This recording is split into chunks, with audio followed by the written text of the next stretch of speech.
الرحيم.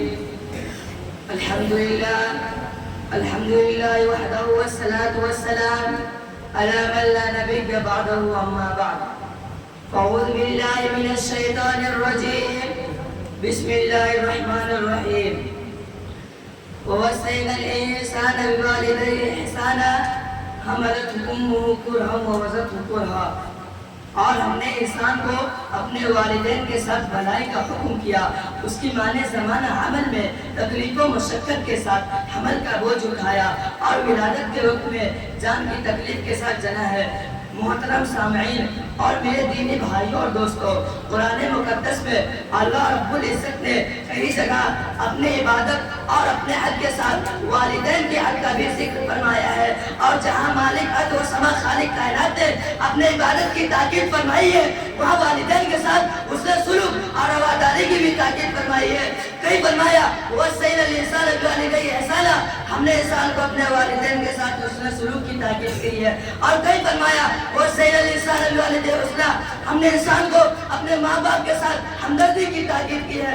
الغرض والدین کا حق اولاد کے اوپر اللہ کے بعد دوسرے نمبر پہ ہے.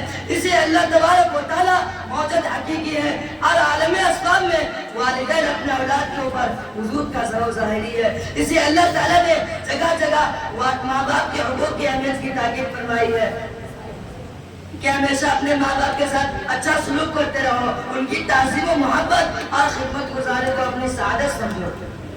جناب رسول پاک صلی اللہ علیہ وسلم نے ایک حدیث میں ارشاد فرمایا، ایک نوجوان صحابی بہت زیادہ عبادت گزار تھے، نماز روزہ صدقہ خیرات اور بھلائی کے کاموں میں سب سے آگے رہتے تھے، لیکن گھر میں ان کی بیوی اور ماں کے درمیان اختلاف اور انبن رہتی تھی. وہ بیوی کے بات میں آ کر ماں کے اوپر بیوی کی بات کو ترجیح دیتے تھے، جس کے نتیجے میں ماں ان سے بہت زیادہ خفا رہتی تھی.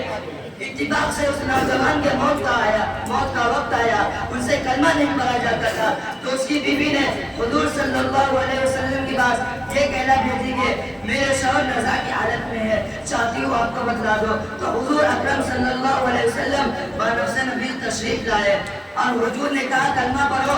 تو انہوں نے کہا مجھ میں اس کی طاقت نہیں ہے کہ میں کلمہ پڑھوں. تو حضور نے معلوم کیا ان کی والدہ زندہ ہے. لوگوں نے کہا جی ہاں. تو حضور نے والدہ کو بلایا اور ان سے کہا اپنے بیٹے کو معاف کر دو. والدہ نے جواباً کہا انہوں نے بہت ہی دل دکھایا ہے، انہیں معاف نہیں کرو گے.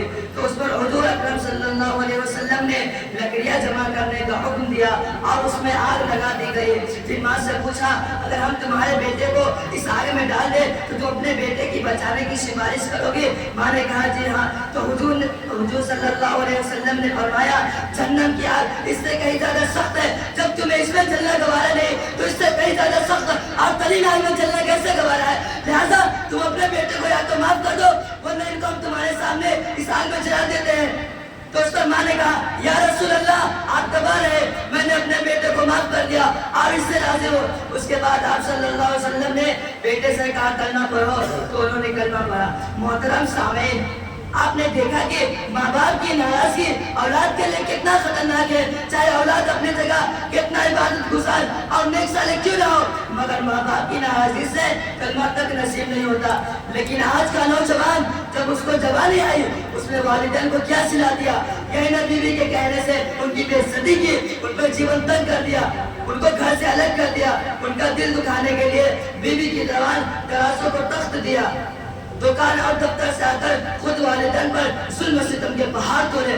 ارے والدین کو اپنے کاندھے کا بوجھ سمجھنے والوں اور خوبصورت کوٹی کو ان کے لیے عیب سمجھنے والوں، ذرا اس حدیث پہ غور کرو کہ جنہوں نے اپنے والدین کی نافرمانی کی ہے دنیا ہی میں اللہ تعالی نے کیسی سزا دی.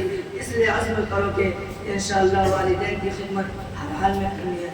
اللہ آپ کو مجھے والدین کے حقوق کی توفیق عطا فرمائے.